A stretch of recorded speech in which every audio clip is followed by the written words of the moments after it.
Trump ने मान लिया 100 सैनिकों को ईरान ने दहलाया।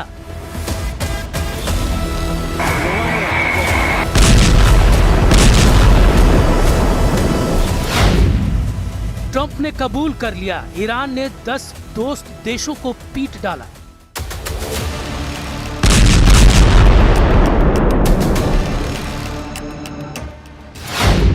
अमेरिका ने ऐलान किया अब ईरान बचेगा या उसका एटम बम।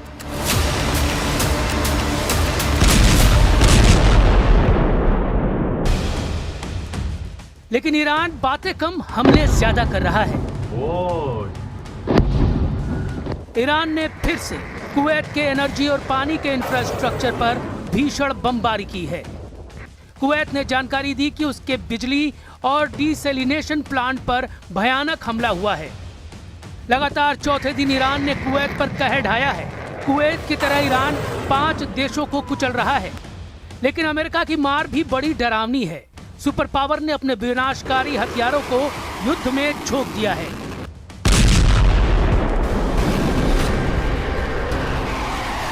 जंगी बेड़ों से टेक ऑफ करते जंगी जेट की आग ट्रंप के गुस्से को बयां कर रही है। अमेरिका के जंगी जेटों के हमलों से ट्रंप के तेवरों का पता चलता है।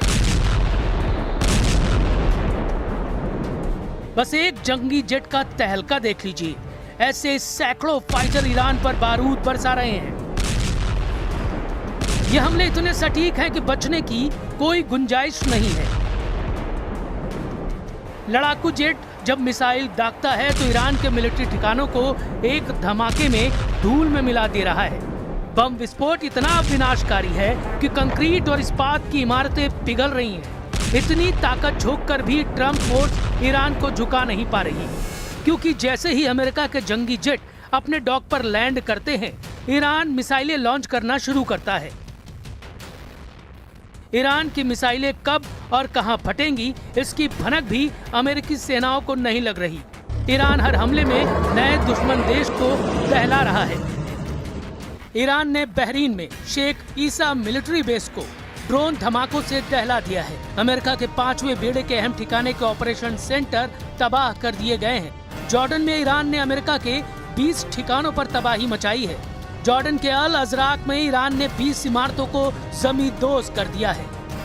जॉर्डन ने जानकारी दी है कि 5 विस्फोटक ड्रोन वक्त रहते ढेर कर दिए गए, नहीं तो हमले में बहुत ज्यादा नुकसान होता। कुवैत और संयुक्त अरब अमीरात में ईरान की मिसाइल आंधी अभी भी रुकी नहीं है। मतलब ये कि अमेरिका ईरान युद्ध अब उस मोड़ पर है जहां फैसला सिर्फ मैदान में होना बाकी है, क्योंकि आसमानी लड़ाई में ईरान भारी पड़ रहा है। अमेरिकी हमलों के जवाब में जॉर्डन में जो हमले किए गए उसमें 2 अमेरिकी सैनिकों की मौत हो गई, 1 लापता है। हालत यह है कि सीज फायर खत्म होने के 10वें दिन अमेरिका ने ईरान के बंदर अब्बास और बंदर लेंगेह में जबरदस्त हमला किया। तस्नीम न्यूज की रिपोर्ट में यह दावा किया गया। इसके अलावा चाबहार में भी अमेरिकी मिसाइलों ने हाहाकार मचाया। जवाब में ईरान ने कुवैत में आरिफजान बेस पर तैनात अमेरिकी हाइमार्स मिसाइल सिस्टम पर अटैक किया। जॉर्डन को भी निशाना बनाया गया। जॉर्डन की राजधानी अम्मान में हवाई हमले के अलर्ट के बाद सायरन बजने शुरू हो गए। IRGC का दावा है कि बहरीन में उसने अमेज़न के डेटा इंफ्रास्ट्रक्चर पर क्रूज मिसाइल से हमला किया। इस बीच खबर है कि ईरान ने हॉर्मुज में 2 तेल टैंकर उड़ा दिए हैं, यानी जंग खतरनाक मोड़ पर है। न अमेरिका रुक रहा है, न ईरान झुक रहा है। इस चक्कर में पश्चिम एशिया में हड़कंप मचा हुआ है। ईरान के खातम अल अंबिया सेंट्रल हेडक्वार्टर ने युद्ध में बड़ी जीत की तरफ बढ़ने का दावा तक कर दिया है।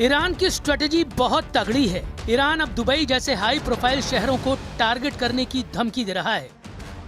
उधर ट्रंप फोर्स को जॉर्डन में मिले झटके से उबर पाना मुश्किल हो रहा है। वॉल स्ट्रीट जर्नल के मुताबिक जॉर्डन में जिस तरह से ईरान ने अमेरिकी सैन्य ठिकानों पर सटीक हमला किया है, उससे अमेरिका हैरान है। अमेरिका को लग रहा था कि चीन के इनपुट से ईरान ने हमला किया है, लेकिन अब इस्लामिक रेवोल्यूशनरी गार्ड ने दावा किया कि जॉर्डन के अंदर से उन्हें मदद मिली है। वही जॉर्डन ईरान के दावे पर टोटल साइलेंट हो गया है, जबकि ईरान में अमेरिका की पिटाई पर जबरदस्त जोश दिखाई दे रहा है। तेहरान की गलियों में बैनर पोस्टर के जरिए ट्रंप को हराने का ऐलान किया जा रहा है। तेहरान में बैनर पर ट्रंप का मखौल उड़ाने वाली तस्वीरें दिखाई जा रही हैं, जिसमें उनके दिए गए नारे के चिथड़े उड़ाए गए हैं। एक तरफ ईरान अमेरिका पर दबाव बनाने का कोई मौका नहीं छोड़ रहा, तो दूसरी ओर कुछ अमेरिकी अधिकारियों के दावों से भी ट्रंप का हौसला पस्त हो सकता है।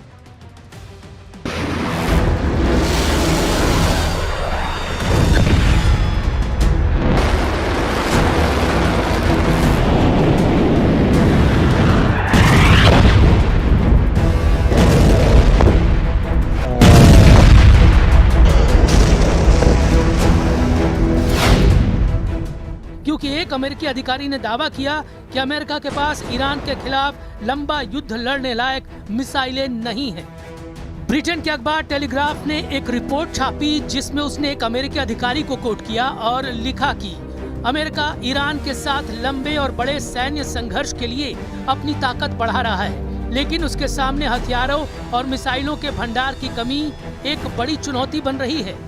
रिपोर्ट के हिसाब से अमेरिकी रक्षा अधिकारी को चिंता है कि अमेरिका को अपने रणनीतिक हथियार के भंडार को बनाए रखना है, क्योंकि चीन और रूस के मोर्चे पर भी अमेरिका को हथियारों की जरूरत पड़ सकती है।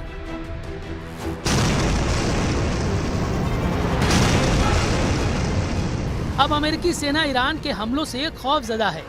जब ईरान अमेरिका को ग्राउंड ऑपरेशन के लिए ललकार रहा है, तब हथियारों की किल्लत की रिपोर्ट डबल झटके से कम नहीं। लेकिन ट्रंप का मूड खराब करने वाला एक बयान इजराइल से भी आया है। इजराइल के विदेश मंत्री बेजलेल स्मोट्रिच ने घोषणा की है, अब उनकी सेना ईरान युद्ध में शामिल होने के लिए तैयार नहीं है। स्मोट्रिच ने दावा किया कि मौजूदा हालात इजराइल के लिए सबसे अच्छे हैं, इसलिए वो ईरान में अपनी ताकत जाया करने की जगह हमास और हिजबुल्लाह का सफाया करने में लगाएगा। हालांकि इसके पीछे ईरान से आए मोसाद के इंटेलिजेंस को माना जा रहा है, जिसमें बताया गया है कि ईरान ने एटम बमों की लैब एक्टिव कर दी है। मोसाद ने रिपोर्ट दी है कि ईरान ने पिछले साल अपने यूरेनियम संवर्धन सेंट्रीफ्यूज को पिकैक्स माउंटेन के नीचे गहरी सुरंगों में पहुंचा दिया था। बीते साल जून में 12 दिनों तक चले इजराइल ईरान युद्ध के बाद यूरेनियम सेंट्रीफ्यूज को बेहद सुरक्षित पिकैक्स माउंटेन ट्रांसफर कर दिया गया था। पिकैक्स माउंटेन, जिसे माउंट कोलांग भी कहते हैं, ईरान का सबसे सुरक्षित परिसर है। ये ईरान के नतांज यूरेनियम संवर्धन केंद्र के पास है, जहां पर 2 गहरे भूमिगत सुरंग नेटवर्क हैं। ये सुरंगें अमेरिका के सबसे शक्तिशाली बंकर बस्टर बमों की पहुंच से भी बाहर है।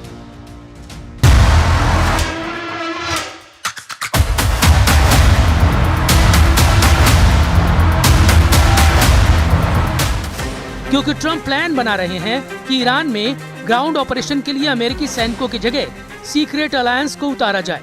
अमेरिकी सेना का पहला टारगेट खर्ग आइलैंड पर कब्जे का है, जिसमें अमेरिकी फोर्स के साथ खाड़ी के उन सभी देशों की संयुक्त सेना ईरान में उतरे जहां हमले हो रहे हैं। मगर इस मिशन में अमेरिका के साथ क्या हो सकता है, उसका नफा नुकसान तौला जा रहा है। ईरान के खार्ग और खुजेस्तान आइलैंड ट्रंप का पहला जमीनी हमला झेल सकते हैं, इसलिए इनके बारे में बहुत जरूरी है कि कुछ बातें समझ लीजिए। मैप पर देखिए, ये है खार्ग द्वीप, ये फारस की खाड़ी में है, जबकि मेनलैंड ईरान में ये जगह है खुजेस्तान। इस इलाके में ईरान का बॉर्डर इराक से लगता है। ये दोनों जगह इस वक्त युद्ध के हॉट पॉइंट बने हुए हैं। खार्ग द्वीप पर ईरान के तेल निर्यात का टर्मिनल है, यहीं से उसके 90% तेल का निर्यात होता है, जबकि खार्ग द्वीप से जो तेल निर्यात किया जाता है ईरान के खुजेस्तान प्रांत से निकाला जाता है। खुजेस्तान को ईरान की एनर्जी कैपिटल कहा जाता है। ईरान का 80% तेल खुजेस्तान की जमीन से निकाला जाता है। जाहिर है ईरान अपने पावर हाउस को बचाने के लिए पूरी ताकत झोंक देगा। ईरान की ग्राउंड फोर्स को ट्रंप हल्के में नहीं ले सकते।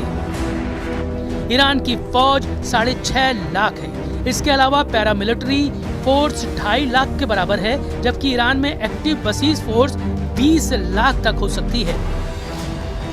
ये तो सिर्फ सेना की बात है। ईरान के 9 करोड़ लोग अमेरिका से युद्ध करने का ऐलान कर रहे हैं। हालांकि ये तल्ख हकीकत है कि अमेरिका युद्ध में जीते बिना मैदान से हटता नहीं। अगर अमेरिका जीत से दूर होता है तो दुश्मन देश को ही तबाह कर डालता है। सुपर पावर से दुश्मनी मोड़ लेकर खाड़ी में कई मुल्कों का नक्शा बिगड़ चुका है। अभी ईरान पर ट्रम्प सिक्योरिटी का बहाना बनाकर हमला कर रहे हैं। चुने हुए ठिकानों पर धमाके हो रहे हैं। जिस दिन अमेरिका ने फुल स्केल वॉर शुरू की, यकीन मानिए बर्बादी का अंदाजा लगाना मुश्किल हो जाएगा।